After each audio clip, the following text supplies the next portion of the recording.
If you've ever been interested in using 3D models for your 2D illustration workflow, you're probably used to the overwhelming amount of extra skills and knowledge it takes to actually make 3D look natural and pleasing.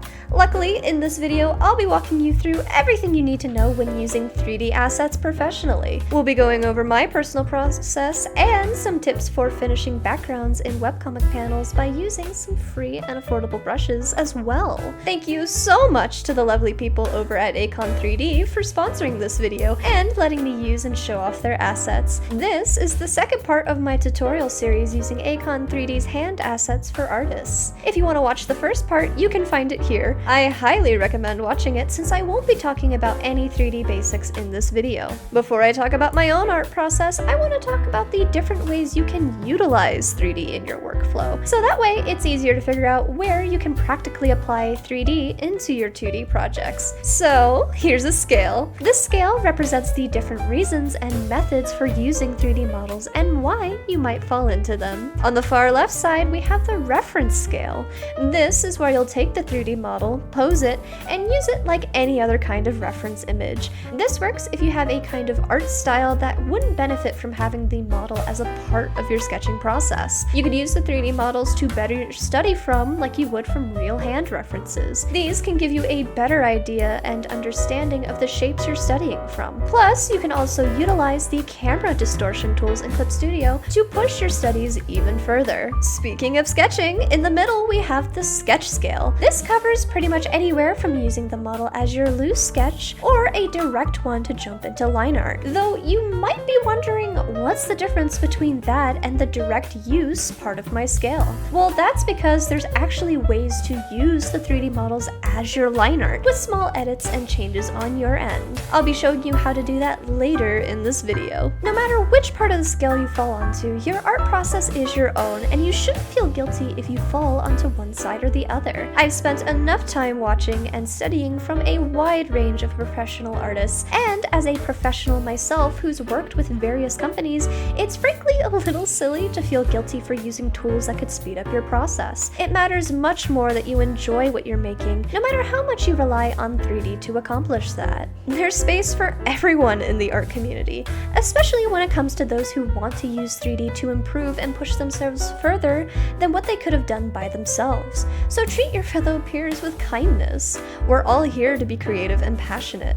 I personally will fall onto all the different sides of this scale, depending on the day and the project, because even though I've been doing this for quite a long time, I have my off days, and on those days my artistic skills will suffer because of it. However, deadlines are deadlines, especially when you have people relying on you to finish a project on time.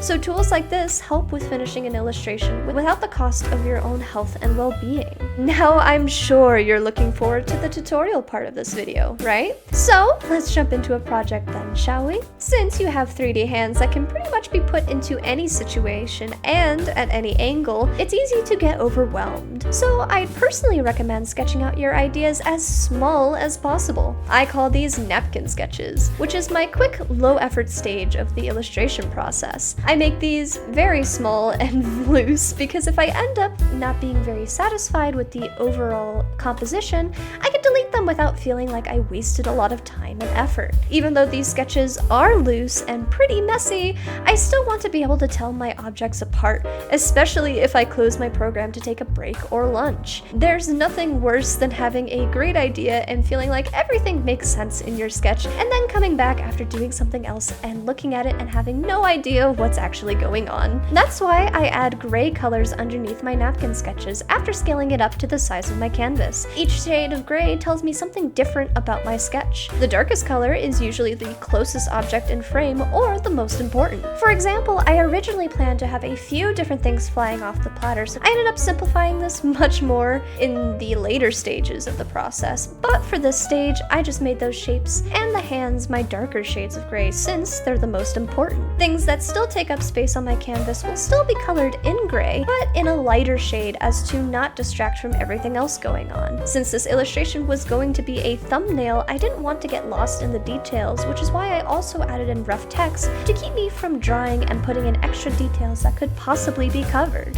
Once I move into the cleanup stage, I finally add in the 3D hands. I'll be using them as a base sketch for the final line art. If you're wondering which set of assets I'm using, it's the fantasy set, which I talked about in depth in my last video. I picked the fantasy set because the hands were a bit slimmer and an easier match for what I was looking for in this illustration. My personal style has a lot of curves and harsher lines, so to keep things from looking out of place, I pretty much treat the model as if it were any of my normal rough sketches. And honestly, this is wildly more detailed than anything I've ever personally left for myself notes-wise. The 3D hands saved a lot of the extra guesswork when it comes to seeing the distances between different objects in space. That's honestly a little complicated to explain.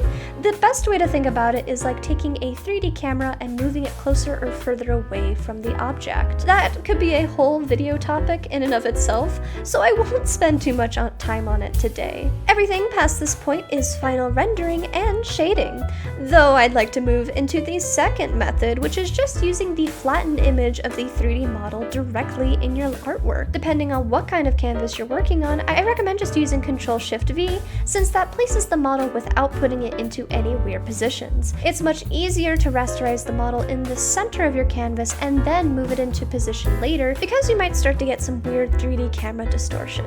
Now you're probably wondering, how do I remove the white fill from the model? There's a few different ways you can do this. If you have the EX version of Clip Studio Paint, I actually suggest not rasterizing the 3D model at all, and instead use the Convert to Lines and Tones feature. This might slightly change some details on how the model looks, since it takes into account the curves of the model. The black outline you see on the canvas is actually an additional added part to the model, instead of being directly attached, which is why it changes slightly when you use this feature. Using the Convert to Lines and Tones tool, you'll get a folder with the color already separated, which you can use to select from by pressing Ctrl and clicking on the layer icon. After that, you can place down your flat colors. Speaking of lines, you can actually adjust how thick or thin the lines are in the Subtool Detail menu. This can be done in both the Pro and EX version of Clip Studio Paint. If you don't have the EX version, don't worry. I have another set of tricks to get the colored fill removed once you flatten the image. First, you'll want to rasterize the image, then go to Edit and click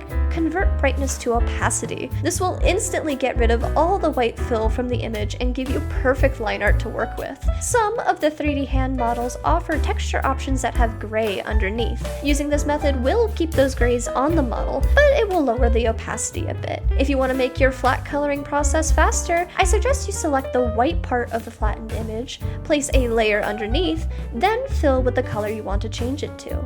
To quickly select the white, you can either use the Auto Select Wand tool, turn off the checkbox setting, apply to connected pixels only, and select the white of the hand. Alternatively, you could go to Select, then click Select Color Gamut, and use the eyedropper tool to select the white color. You might want to play with the error of margin color settings a bit to make a selection you're fully happy with. Once you fill the color underneath your line layer, click Convert Brightness to Opacity again, and you'll have everything filled in perfectly. If you happen to still have some areas where the fill didn't color in completely, you can use the Paint Unfilled Area Brush tool. Or alternatively, you could download this Cupcake Lasso tool from the Asset Store.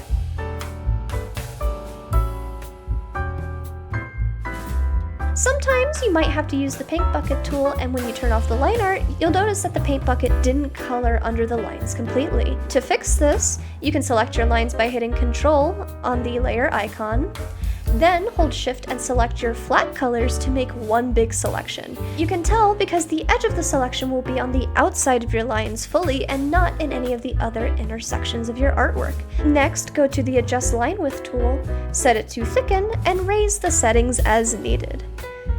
Phew, that was a lot of information, so thank you for sticking through all the way till the end. For our final section, I'll be showing you some free and affordable brushes from ACON3D, since if you're not very familiar with their wide range of assets for artists, it can be a little intimidating to start out with 3D models. Plus, having some freebies you can immediately start using is really nice, and I'm glad they asked me to show these off for you guys. For our freebie hair brushes, we have these 3 different sets. All you have to do is download them, unzip the folder, and then from the unzipped folder, click and drag them into your brush section. These sets add up to 34 different hair brushes plus 21 different highlight brushes as well, which is an insane amount of free stuff you can just download and start to use right away. These are perfect for speeding up your comic workflow, whether you use it as a temporary sketch or the final line art. Here's a time lapse of me utilizing this set for this illustration. You can see how I quickly go from a little bit of detail to a full hair set without killing my wrists in the process. These brushes will have a white fill, which you can remove by using the Convert to Brightness Opacity button like I showed you before. Speaking of comics, ACON3D also has these super pretty flower brushes that are perfect for adding that extra bit of flair to your webcomic backgrounds or important scenes. All three of these flower sets are completely free to use, although if you're looking for some affordable brushes, you can also pick up this 10 different leaf set brush for only $3, which is quite the steal. It layers like a watercolor brush and is super easy to use. However, this is just scratching the surface of all the different things ACON3D has to offer for artists.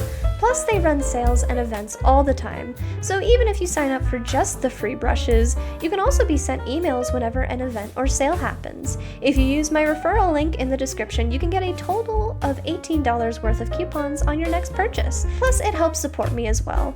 Thank you so much to ACON3D for sponsoring this video. It's truly been such an honor, and everything I used today can be found in the description below. So thank you so much for joining me today. I hope this video was very helpful for you. I had a wonderful time showing you a bit of the behind the scenes from my art process, and with that, I can't wait to see you again soon. Bye-bye! Bye!